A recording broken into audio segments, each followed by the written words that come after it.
Mentorship and networking are pivotal in advancing women's careers in finance. Mentorship programs, such as Goldman Sachs' 10,000 Women and 100 Women in Finance, offer invaluable guidance and support. They help women navigate their professional journeys by providing insights and advice from experienced mentors. These programs are crucial for overcoming challenges like communication skills, self-confidence, and gender bias, fostering professional growth and development. Sponsorship plays a different but equally important role. Sponsors actively advocate for their protégés, securing high visibility projects and promotions. This relationship accelerates career growth by connecting women with decision makers and promoting equal opportunities. Networking further enhances these efforts, opening doors to new opportunities and professional connections. Organizations like the Financial Women's Association and events such as the FWA Annual Summit provide essential platforms for building these networks. Through these programs and initiatives, women can gain the confidence and support needed to break through barriers and achieve leadership roles in the finance industry.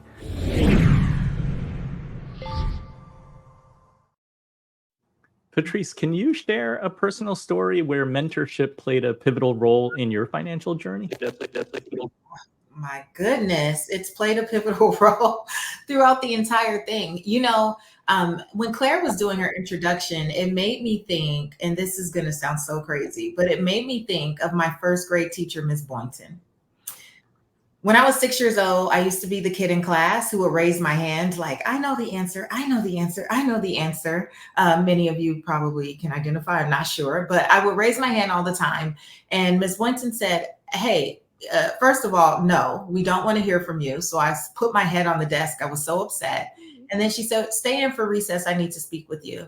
And Miss Boynton kept me back because she said, hey, Miss Cunningham, which was my maiden name, we don't care that you know all the things. You have friends here that don't know anything. What good is it for you to know? Your responsibility when you know something is always to share with your friends. It means nothing if you're the only person that knows. And that really left a big impression on me. I became the kid that would actually start to help other people and support other people. But what I didn't learn, even though I took that away for many, many years, Miss Boynton's anointing is what I call it. Even though I took that away from there and I became the helper, when I lost everything in the recession, I suffered in silence for a really long time because I was so used to helping others that I didn't know how to ask for help.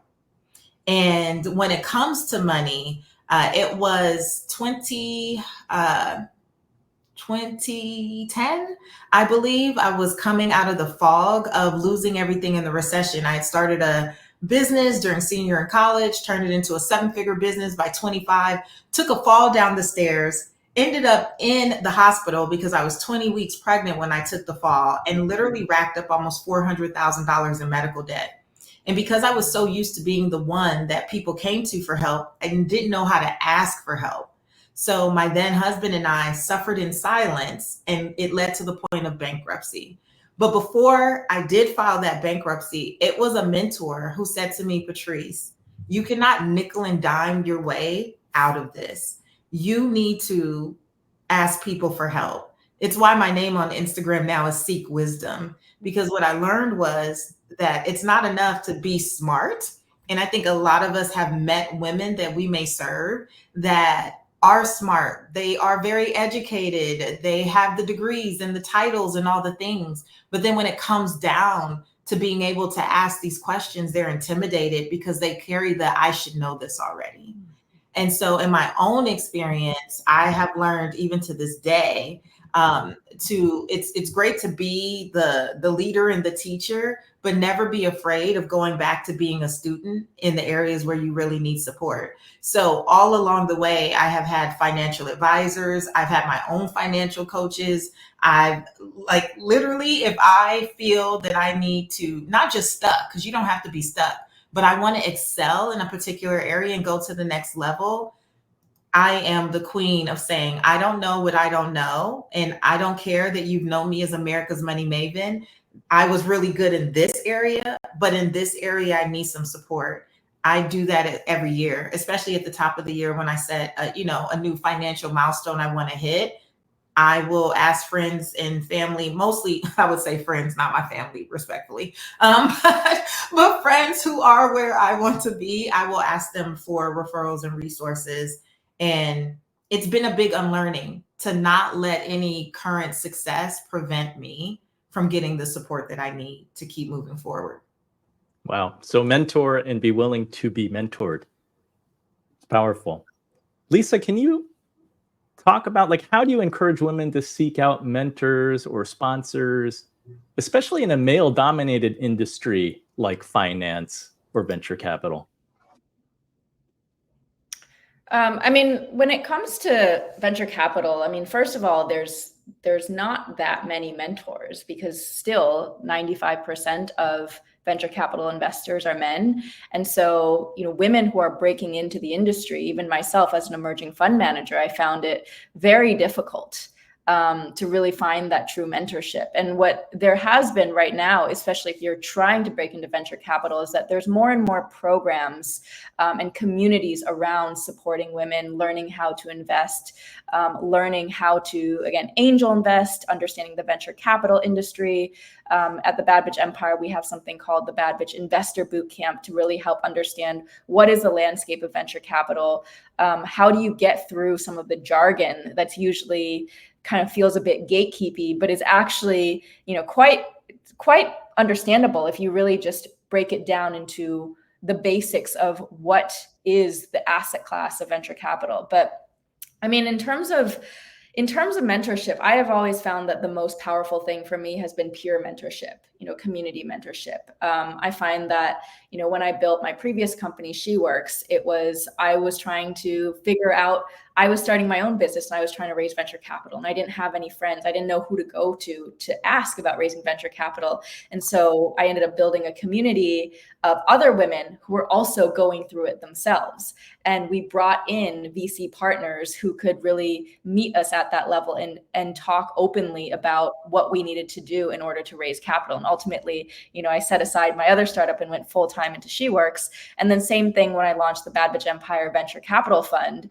I ended up going into an accelerator program, but really the people who ended up helping me the most were the other women who were simultaneously also emerging fund managers, and just the ability to empathize and to share challenges and to share solutions real time, I found to be the most helpful.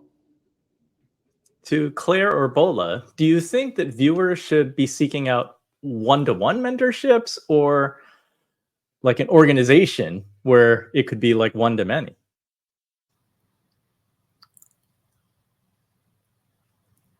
Claire, you're muted. Thank you. I have a suggestion for how to do this as efficiently as possible, straddling both kind of individual and also organization. People who run communities, develop relationships with them. I like to call these people portals, okay? And it's, by the way, not just somebody who runs an organization or a community.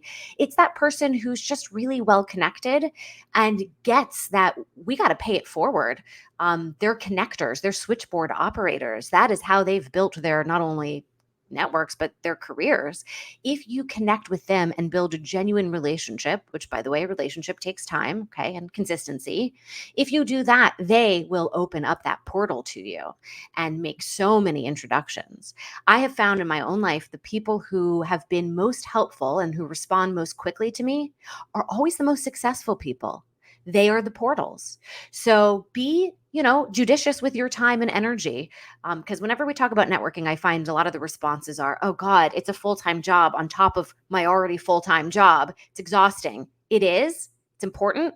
And that's why you got to do it efficiently. And I think those portals are the people to identify. And by the way, being strategic in who you network with, that's not being mutually exclusive with your sort of authenticity. They go hand in hand. So come network with me. And a great way to do it is by supporting what I'm already doing, commenting, liking, sharing, attending. Show up for me. We'll build a relationship and I'll show up for you. So I would say that when it comes to seeking mentorship, just be open, right? A lot of times, when women are intentionally looking for mentorship, a lot of times it's because they're going through a difficult season in their life, or they're trying to make a change, right? Typically, when things are perfect in your life, you're not necessarily looking for someone to mentor you because everything's fine. And so a lot of times there might be that intimidation to reach out. You might feel like it's overwhelming. You might feel like you may not want to bother the people or the person, or how do I reach out to this organization, or I'm going to be one of many and I'm not going to get the actual support I need. And so I would say be open, right? Be vulnerable, like Claire said earlier, and try to find the type of mentorship that's going to work for you. I have explored and tried multiple different types of mentorship. Sometimes it's working with someone who I look up to, that I respect, that I have as an ongoing, consistent mentor. And sometimes it's just finding people in spaces that I find myself in that just share things that change my life. And I'm going to share a quick personal story because I just have to, because Patrice Washington is here. And I've told you this story before years ago, Patrice, but years ago, she did, first time I ever encountered Patrice, she did a Periscope. For anyone who remembers what Periscope is. And I stumbled on Patrice on this platform. It was like 10 p.m. at night. And she was talking about her recovery from, financial challenges in the recession, from her business, and rebuilding, and how to build a business and create resilience and just be strong and power through it. And that was so impactful because at that time I was starting my own business. I didn't know what I didn't know. I didn't have any mentors. And I saw this woman who looked like me, who was expressing certain things that I was going through, and I completely related to her. And in my mind, Patrice was a mentor from a distance, even though I had never met her. She didn't know who I was. And I just found her in a space where I happened to be. And so that's why I say be open to mentorship wherever you find it. And Patrice, I'm forever grateful for that experience. Oh my God. It's very pivotal in my business and my life as well. And it's incredible. Thank you so much, Bola. And I'm so grateful to have an opportunity to share platforms with you now. But the beautiful thing about that, kind of leaning into what Claire said, is we had, exchanges throughout the years. And then Bola came on my podcast. I've done things to support her stuff as well. And that ability to go from someone watching one to many, in an audience of a virtual stage, to building enough rapport so that she could reach out to me and say, hey, I'm launching my book. Can I be on the podcast? And it's like, yeah, of course.